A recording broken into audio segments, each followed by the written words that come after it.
Is enlightenment dangerous or painful? Well, this is quite a cute question though, but see, there is probably not much of a physical pain anyways, because when most people are ignorant, they are disconnected, unfortunately, from their feelings and from what their body, what their intuition are telling them. So it ultimately makes no sense to think about pain, because ignorance in all its levels means that you can get hurt, but you simply cannot care or don't care how much you can get hurt. This also translates, you don't care how much others can get hurt. Enlightenment as a word has become a bit overrated in the Western society because English as a language is very poor when it comes to inside words, words that describe inner dimensions of life. And since most people have been bred and programmed to live superficial lives and view anything that is outside of them as irrelevant, right, or very simplistic, like the West has turned almost anything into something superficial, like astrology, superficial, yoga is seen only as some kind of stretching and such, and so on and so forth, right? Spirituality is not much, and even certain things beyond you that can happen, they will call you simply crazy, right? You're seeing things, although those things are happening, but society can't accept that you see things beyond what is visible, because that is an aspect of ignorance. If you cannot perceive it with your senses, it does not exist. But even your sight, which is 90% of your whole attention, your sight, well, our vision sees around 0.035% of the light spectrum. So how on earth can you say that, well, if you can't see it, it doesn't exist? Well, it means that more than 0.035% of the universe is technically inexistent to you because your eyes cannot perceive it.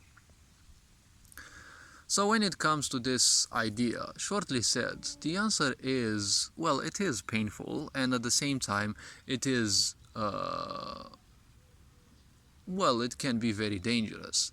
See, especially if you are a Westerner, it can be very dangerous because people here believe in all sorts of nonsense, and there are all sorts of antisocial agendas that they only have one purpose: to pit people one against the other.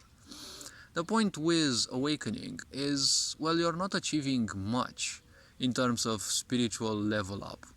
When it comes to becoming awakened, you only realize how much of a dummy you've been and how many lifetimes you have simply wasted, or, well, let's say spent, as a slave to meaning. Right? People have created all sorts of meanings, from social agendas to personal meanings to personal truths to all sorts of ideas. All of these things are just tools that are meant to be used. You are not meant to be used by the words. You are just meant to use the words, not become attached or fanatical about those.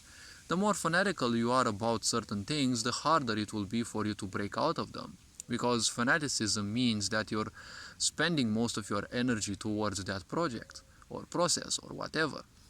And the more energy you send or you invest into something, the better of a prison it becomes, because you can feel other people's energies so much better. But when it comes to your own thoughts, your own ideas, even objects in your house that are imbibed with your energy, they become harder and harder to relinquish, right? Those objects, they've been around your house for years, but suddenly it is extremely difficult to give them up.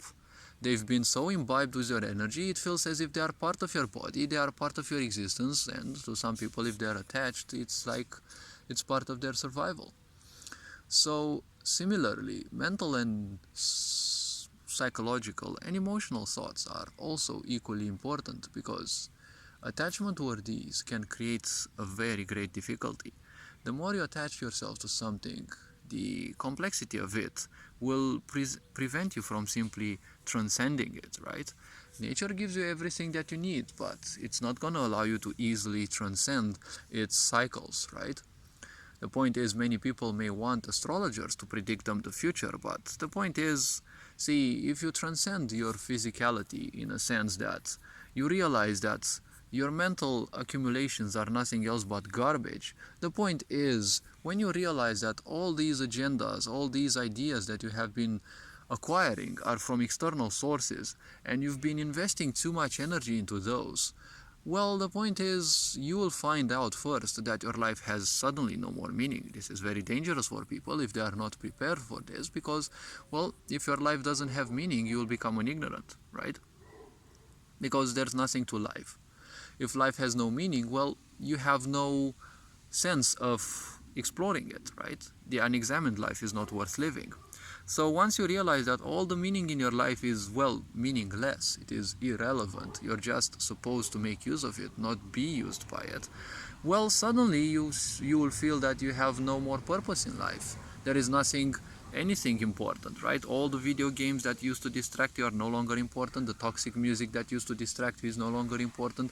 The agendas that you used to follow blindly in this society, it doesn't matter anymore, right? Suddenly you find yourself in a state, it doesn't matter whether you now have two penises, whether you're trans, whether you're homosexual, or anything of these.